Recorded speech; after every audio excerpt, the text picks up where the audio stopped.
Assalamualaikum warahmatullahi wabarakatuh. Alhamdulillahirabbil alamin. Assalatu wassalamu ala asyrafil anbiya wal mursalin Sayyidina Muhammadin wa ala alihi washabihi ajmain. Amin amma ba'du. Cara keren Sri Mulyani hadapi isu kontroversi ketidaknetralan. Menteri Keuangan Ibu Sri Mulyani orang yang tegas. Ya, boleh saja tapi minta perintah.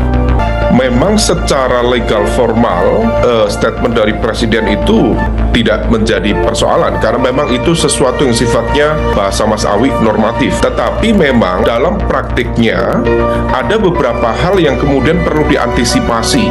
Ya, publik sudah bisa melihat, topeng itu sudah terbuka. Jadi sebenarnya hari ini tidak ada lagi itu prinsip netral, nggak ada lagi itu. Standar Sri Mulyani sebagai Menteri Keuangan ini memang beda dengan bosnya. Kalau si bos ukurannya hukum, tapi si ibu pegangannya moral etika. Sri Mulyani mengantisipasi atau berjaga-jaga atas tuduhan dan fitnah. Pihaknya lebih baik menghindari sebelum terjadi peristiwa hukum nantinya. Beda kelas memang. Menteri Keuangan Sri Mulyani Indrawati menekankan agar jajarannya tetap waspada dalam menghadapi kontestasi politik, yakni jelang pelaksanaan pemilu 2024. Untuk itu dia meminta jajaran pegawai Kementerian Keuangan untuk menjaga netralitas di tengah kontestasi politik yang terjadi saat ini. Menurut Sri Mulyani, nilai netralitas harus terus dijalankan seluruh jajaran Kemenkeu. Sikap ini berkaitan dengan etika dan tata krama seorang di tengah situasi politik saat ini. Tahun pemilu, jaga sikap kita. Netralitas itu adalah sesuatu yang menjadi keharusan. Anda bisa punya preferensi apa saja, lakukan pada saat Anda di kotak suara. Itu adalah value yang menunjukkan bahwa kita sebagai manusia diatur oleh undang-undang dan diatur oleh tata krama. Yang menarik, Sri Mulyani mengatakan mengawali tahun 2024, dunia masih dihadapkan pada berbagai tantangan yang tidak mudah, sehingga reformasi dan evaluasi di dalam kepabeanan dan cukai harus terus dilakukan. Bendahara negara ini juga menghimbau kepada seluruh jajaran bea dan cukai untuk dapat menghidupkan kembali semangat leadership, ownership, dan ketahanan untuk dapat menghadapi situasi dunia yang begitu tidak pasti akibat dari tensi geopolitik yang menguat. Singkat, padat, dan jelas. Apa ini sebuah sentilan telak bagi mereka yang memang sejak awal berniat untuk tidak netral sebagai aparatur sipil negara? Dalam hal ini kudu diakui ketegasan dan komitmen menjaga kondisivitas dan kepercayaan masyarakat yang ditujukan oleh Sri Mulyani memang di atas rata-rata sebagian koleganya. Kalau Menteri Keuangannya tidak mempunyai pengalaman dan juga pengetahuan dan kepintaran yang baik, bisa jablosin kadang. Menteri Keuangan Ibu Sri Mulyani orang yang tegas. Ya, boleh saja tapi minta perintah. Sebelumnya, Presiden Joko Widodo mengatakan tidak ada aturan yang melarang pejabat negara untuk memihak dan berkampanye mendukung salah satu pasangan calon presiden tertentu di pemilu 2024 ini. Hal itu dia sampaikan saat menanggapi pernyataan Menko Polhukam Mahfud MD soal banyaknya menteri di kabinet Jokowi yang secara terang-terangan mendukung kandidat tertentu meski bukan bagian dari tim sukses. Jokowi sendiri menambahkan jika ada menteri atau dirinya sebagai presiden akan berkampanye maka dilarang menggunakan fasilitas negara. Jokowi menjelaskan, menteri dan presiden bukanlah sekedar pejabat publik, namun juga pejabat politik. Maka dari itu, memihak dan mendukung kandidat tertentu dibolehkan. Memang boleh sih, kalau semisal ada ASN atau siapapun yang dibayar negara kalau mau tidak netral dan memihak, tapi kudu mundur dulu seperti yang dicontohkan oleh Abde Sleng yang mundur sebagai komisaris Telkom sebelum menyatakan diri mendukung Ganjar Mahfud dalam Pilpres 2024. Merespon hal tersebut, Ketua Komisi Pemilihan Umum RI Hashim Asyari menyatakan bahwa Presiden RI Joko Widodo atau Jokowi berhak ikut kampanye pemilu. Namun ia menyebut Jokowi harus meminta izin cuti ke Presiden yang tak lain adalah Jokowi sendiri.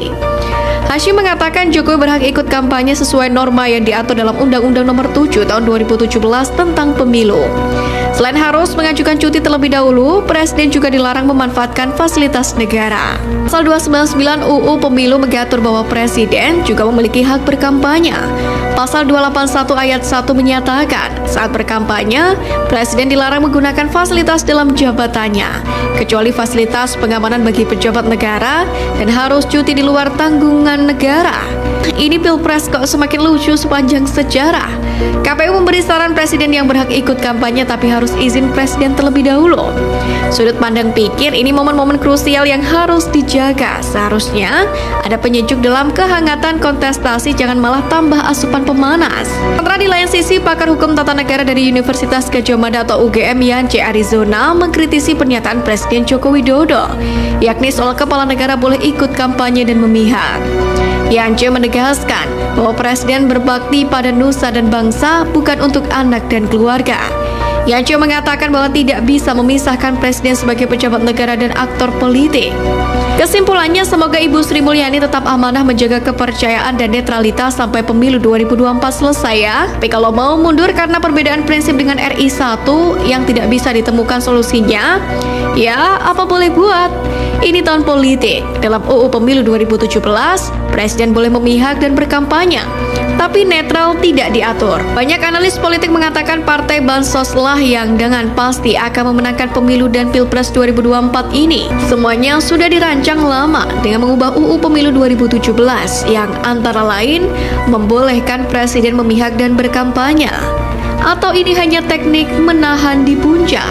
Pemilu tahun 2024 ini semakin panas, di mana sebagai pemerintah, Presiden Joko Widodo terang-terangan mengatakan bahwa presiden, pemerintah boleh memihak, boleh berkampanye. Padahal pada statement sebelumnya, Jokowi mengatakan bahwa presiden itu harus dan pemerintah itu harus netral. ASN, TNI, Polri ya harus netral. Tetapi akhir-akhir ini mengatakan ketika anaknya Gibran Rakebuming Raka telah menjadi cawapres Prabowo Subianto, mengatakan bahwa presiden, pemerintah boleh berpihak kepada salah satu calon dan boleh berkampanye. Dan ini menjadi polemik di tahun 2024 ini karena Pak Jokowi selaku Presiden Republik Indonesia sudah terang-terangan tidak akan netral di pemilu tahun 2024 ini. Dan kita berdoa supaya ini tidak terjadi kekacauan, karena ini dari pemerintah. Tentu ada hal-hal, kita berdoa supaya tidak terjadi hal-hal yang tidak diinginkan dan supaya pemilu bisa damai. Karena ketika presiden saja sudah memihak, maka tentu yang di bawahnya pasti ngikut dan mengikuti. Aksi Iriana Jokowi acungkan 2 jari dinilai KPU tak masalah. Kubu Ganjar Anies beri reaksi berbeda. Nah, ini tanggapan dari kubu Ganjar dan Anies tentang aksi dari Iriana Jokowi mengacungkan 2 jari. Ya, kita tahu bahwa Gibran Rakebuming Raka merupakan cawapres dari Prabowo Subianto, yaitu paslon nomor urut 2. Sehingga dinilai bahwa Ibu Iriana memberikan acungkan jempol 2 jari, itu menandakan bahwa itu paslon nomor 2. Komisi Pemilihan Umum RI KPU RI buka suara mengenai aksi Ibu Negara Iriana Jokowi mengacungkan 2 jari saat berada di dalam mobil presiden ketika berkunjung ke Jawa Tengah beberapa waktu lalu. Ketua KPU RI Hasyim Asyari menilai aksi Iriana tersebut tidak masalah. Pasalnya menurut Hasyim, Ibu Negara bukanlah suatu jabatan. Tak ada masalah, Ibu Negara kan bukan jabatan, ujar Hasyim. Sementara itu, kubu Ganjar Pranowo dan Anies Baswedan menunjukkan reaksi berbeda dengan KPU. Deputi Bidang Hukum Tim Pemenangan Nasional TPN Ganjar Pranowo Mahfud MD, Todung Mulia Lubis, meminta seluruh pejabat negara, juga ibu negara, agar menahan diri untuk tidak menunjukkan keberpihakan pada kubu manapun. Todung mengatakan seluruh pejabat dan ibu negara harus menjunjung asas netralitas dalam pemilu 2024. Seyogianya bukan hanya Presiden Jokowi, tetapi juga semua pejabat negara dari atas sampai ke bawah, sampai kepala desa yang menghormati asas netralitas itu. Publik menginginkan yang jurdil dan imparsial, dan para pejabat tidak memihak. Jadi menurut saya semua harus menahan diri, ya, ungkap Todung di Media Center TPN Ganjar Mahfud, Jakarta Pusat. Saya tidak melihat itu video Iriana acungkan 2 jari. Kalau benar, ya Ibu Iriana kan ibu negara, jadi seharusnya juga terikat dengan asas netralitas, itu lanjutnya. Sementara itu, pasangan Anies Baswedan Muhaimin Iskandar Cak Imin menganggap apa yang dilakukan Iriana adalah hal memalukan. Alasannya karena Iriana saat melakukan aksi mengacungkan 2 jari sedang berada di mobil presiden yang merupakan fasilitas negara. Ya, kalau menggunakan fasilitas negara yang membahayakan. Jangan berkampanye menggunakan fasilitas negara. Memalukan, kata Cak Imin di pusat budidaya ikan air tawar di Sumber Gempol, Tulungagung, Jawa Timur, Kamis. Reaksi santai Jokowi dan Gibran. Presiden Joko Widodo atau Jokowi dan putra sulungnya yang juga calon wakil presiden Cawapres nomor urut 2 Gibran Raka Buming Raka menanggapi santai aksi Riana yang menjadi sorotan. Ya kan menyenangkan kata Jokowi di Pangkalan Udara Halim Perdana Kusuma. Meski demikian, Jokowi tidak menjelaskan lebih rinci maksudnya tersebut. Ia hanya mengatakan sangat menyenangkan bertemu masyarakat. Ya, nggak tahu menyenangkan, kalau ketemu masyarakat kan menyenangkan, kata Jokowi. Sementara itu, Gibran menganggap apa yang dilakukan sang ibu adalah hal biasa. Ia juga tak berbicara lebih jauh saat ditanya komentarnya mengenai aksi Iriana. Hal biasa, ujar Gibran singkat saja ditemui di kantornya di Kota Solo, Jawa Tengah, Kamis, dikutip dari tribunsolo.com.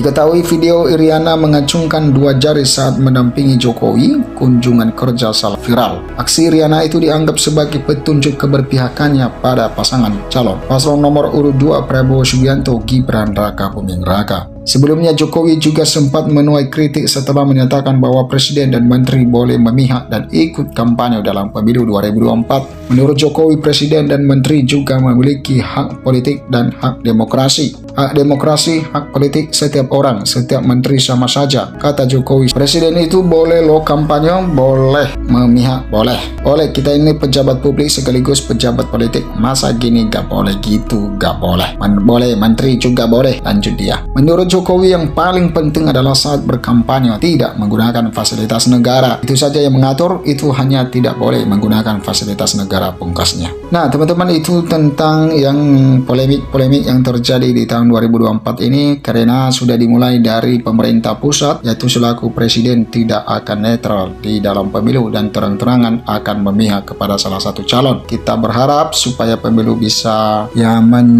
tinggal masyarakat yang menjaga keamanan pemilu ini, karena dari pemerintah pusat saja sudah memihak dan tidak akan netral dan sudah terang-terangan. Ganjar Pranowo kampanye akbar di Manggarai, NTT. Calon presiden capres nomor urut 3 Ganjar Pranowo akan menggelar kampanye akbar di Kabupaten Manggarai, Provinsi Nusa Tenggara Timur, NTT, Jumat 26 Januari 2024. Dalam jadwal yang diterima tribunnews.com, Ganjar akan berdialog dengan Uskup Ruteng MGR Suprianus Hormat sebelum melakukan kampanye akbar. Pertemuan itu akan berlangsung di rumah Keuskupan Ruteng. Keduanya juga akan melakukan penanaman pohon. Setelah itu mantan Gubernur Jawa Tengah ini akan menghadiri kampanye akbar di Stadion Golo Dukal. Selanjutnya Ganjar akan melakukan sholat Jumat di Masjid Baitur Rahman. Kemudian dia juga dijadwalkan akan makan siang dengan tokoh agama dan masyarakat adat di Ruteng PUU. Setelah mengunjungi NTT, Ganjar akan melanjutkan safari politiknya ke Semarang, Jawa Tengah. Di Semarang, Ganjar akan menghadiri acara ruatan Rajab di Ubawen sekira pukul 18.45 WIB. Anggota DPR RI 2 periode ini juga akan melakukan acara Ramatama dengan warga. Ini tentang perkembangan Pilpres tahun 2024 ini, dan karena semakin dekat dengan pemilu tahun 2024 ini di tanggal 14 Februari 2024, maka tentu ya masyarakat atau juga seluruh lapisan masyarakat ya terus memantau perkembangan Pilpres ini, karena di dalam memantau ini itu sangat penting sekali untuk memberikan satu ketetapan, satu pilihan yang tepat untuk menentukan pilihan mereka. Dan kita harus menjaga ya kondusivitas dan juga keamanan di negeri ini di dalam pesta demokrasi yang akan berlangsung pada 14 Februari 2024, dan mudah-mudahan ini akan berjalan dengan baik, tidak terjadi hal-hal yang tidak diinginkan. Kita berdoa supaya juga para capres selalu sehat dan mengikuti kontestasi ini dengan adil, dan juga kita selalu berharap kepada pemerintah ya ASN dan juga aparat negara supaya menjadi wasit di dalam pemilu ini,